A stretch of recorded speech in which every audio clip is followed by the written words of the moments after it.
இப்போ அசம்பிளி வந்து லைவ்ல தெரியுது, இப்போ நம்ம சட்டசபை லைவ், அதை பத்தி உங்களோட கருத்து என்ன? ரொம்ப ரொம்ப நல்லா இருக்கு. நாங்கள் எல்லாமே டிவி முன்னாடி தான் இருந்தோம். சிஎம் ஆனாரு தளபதி, அதுலேருந்து நாங்கள் டிவி முன்னாடி தான் இருந்தோம். ரொம்ப நல்ல நிறைய விஷயம், அதாவது பார்லிமெண்ட்ல நம்ம வந்து பார்க்காத விஷயத்த அவர் வந்து நம்ம எல்லாருக்குமே இதுதான் நடக்கும், இதுதான் எதிர்கட்சியில் பேசுவாங்க அப்படின்றத நமக்கு காட்டுறோம். அது மேம் அதே மாதிரி இப்போ வந்து அசம்பிளி நடக்கிற எல்லா விஷயமே எதிர்கட்சி என்ன பண்றதோ அது தெரியுது. இப்போ லைவ்ல மக்கள் பாக்குறீங்க, உதாரணத்துக்கு அவங்க எழுந்து போயிடுறாங்க, கேள்வி பதில் சொல்ல மாட்டாங்க, அதை பத்தி உங்களோட கருத்து என்ன? அவங்களுக்கு பதில் தெரியல, அதனால எழுந்து போறாங்க. தளபதி எழுந்து போனாரா, சிஎம் எழுந்து போறாரா, அவருங்க கேள்வி கேட்கறாங்க. எவ்வளவோ தளபதி வாய திறங்கன்றாங்க, சிஎம் வாய திறங்கன்றாங்க. அவர் ஏன் நீங்க என்ன இப்படி பேசுறீங்கன்னு கேட்கறாரா? அவங்களுக்கு ஆன்சர் தெரியல. இவர் கேட்கிற கேள்விக்கு அவங்களுக்கு ஆன்சர் தெரியல, அதனால ஓடி போறாங்க. எழுந்து போல ஓடி போறாங்க, பயந்து போறாங்க.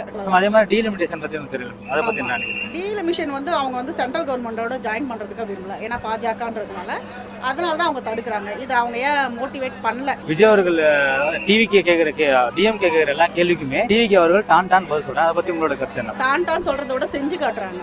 வந்த ஒரு இந்த குறிப்பிட்ட டேஸ்ல வந்து நீங்க என்ன பண்ணீங்க நீங்க ஏன் ப்ரெஷர் பண்றீங்க? நீங்க என்ன பண்ணீங்க திரும்பி பாருங்க, அவ்வளவுதான் நாங்க எல்லாருமே சொல்றது. நீங்க 1008 அவர் வந்து தப்பா காட்டினாலும் அவர் வந்து கரெக்டான வழியில போறாரு. அதே மாதிரி அவங்க வந்து பேசுற விதமே ஒரு மாதிரி இருக்கு. இப்படி சொல்லுவாங்க, ஒரு விஜய் சார் வந்து இது பண்றது, அவங்களுக்கு வந்து சபா நாகரிகம் தெரியல.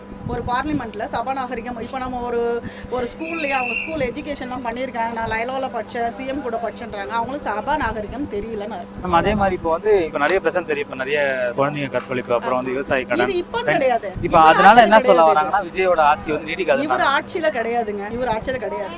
அப்போதுல இருந்து வந்துதான் இருக்கு. நீங்க ஒரு மாசத்துல வந்து எல்லாத்தையும் சொன்னீங்கன்னா எப்படி நாங்க ஒத்துக்குவோம்? ஆனா மக்கள் இவங்க என்ன எதிர்கட்சினாலும் இவர் நீடிக்காது அவங்க மட்டும் தான் சொல்லுவாங்க. நீங்க மக்கள் கிட்ட யார்கிட்ட வேணா கேளுங்க, இவங்க ஆட்சியில இது கிடையாது. காலகாலமா வந்துட்டு இருக்கு. அவங்க வந்து ஸ்டாப் பண்றாங்க, நிறைய விஷயம் கொண்டு வராங்க. அதை இம்ப்ளிமெண்ட் பண்றதுக்கு கொஞ்சம் நாள் ஆகும் இல்லைங்களா? நம்ம படிக்கிற எடுத்ததுமே எல்லாமே நமக்கு தெரியுது இல்லை இல்லைங்களா? இம்ப்ளிமெண்ட் பண்ண கொஞ்சம் நாள் ஆகும், அதை நாங்க ஏத்துக்கிறோம். அதே மாதிரி விஜய் அவர்கள் என்ன சொல்லியிருக்காருன்னா, இப்போ வந்து போன ஆட்சியில ஊழல் பண்ண மாதிரி காசு அதெல்லாம் வந்து மீட் கொடுக்குறேன்னா அவர் பண்ண முடியுமா? கண்டிப்பா பண்ணலாம். அவங்களுக்கு தெரியும். அவர் தான் சொல்லி எங்க காசுல அவர் வந்து ஆட்சி நடத்தலையே, மக்கள் காட்சி பணத்தை வந்து அவர் ஆட்சி நடத்தல. அவர் வந்து கவர்மெண்ட் பணம் தான் அவர் யூஸ் பண்றேன்றாங்க. அப்போ தாராளமா பண்ணி கொடுக்கலாமே, கண்டிப்பா நடக்கும், எல்லாமே நடக்கும். அதே மாதிரி இப்போ டிவிக்கு வந்து ஜென்சி மீட்னு சொல்லிட்டு பண்ணிருக்காங்க, அதை பத்தி என்ன நினைக்கிறீங்க? நல்ல விஷயம். அவர் பண்ற எல்லா ஸ்கீமுமே நான் இல்ல டிஎம்கே வந்து ஜென்சி மீட் வச்சாங்க பாத்தீங்களா, அதை பத்தி அதுல வந்து ஏதோ நம்மள பார்த்து காப்பி அடிக்க கேட்டா எங்களை பார்த்து காப்பின்னு வாங்க, அவ்வளவுதான். அதை பத்தி நோ கமெண்ட்ஸ். இப்போ வந்து பார்ட்டி ஃபண்ட்னு ஒரு விஷயம் போகுதுல மேம், அது பேச மாட்டாங்களா டிஎம், அதை பத்தி உங்களுக்கு கருத்து? அதுதான், அவங்க எதுவுமே பேச மாட்டாங்க, கேள்வி மட்டும் கேட்டு எஞ்சி ஓடுருவாங்க. நம்ம திருப்பி கேட்டா அங்க நிக்கவே மாட்டாங்க, ஓடுருவாங்க. அதுதான் அவங்களோட. இப்போ விஜய் அவர்கள் வந்து நீங்க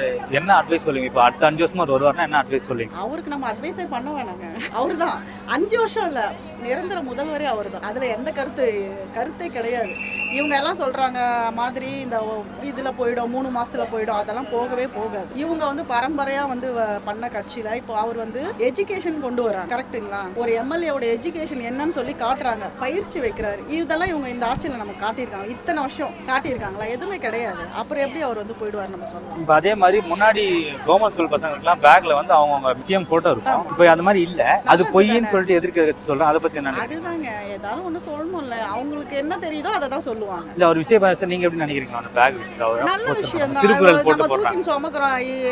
சில பசங்க வந்து அன்கம்ஃபர்டபுளா நினைப்பாங்க. ஃப்ரீ, அது வந்து ஃப்ரீ உடையதை அதை நாங்க ப்ரொஜெக்ட் பண்றோம். இவர் அது பண்ணல, அது நல்ல விஷயம் தான். அதுக்கு மேல திருக்குறள் போட்டு பண்றோம். ஈவனா இருக்காங்க. நாங்க வந்து ஃப்ரீ வாங்கல, எல்லாரும் மாதிரி ஈவன் அதை கொண்டு வரோம். ஏன்னா அதுக்கு மேல போட்டோ வந்து திருக்குறள் போடுறாரு, அதை பத்தி என்ன? அதுவும் நான் எவ்வளோ என்ன கேட்டாலும் நிறைய திருக்குறளுக்கு தெரியுமானா தெரியாது. அது படிச்சு தெரிஞ்சுக்க வேண்டிய விஷயம் தான்.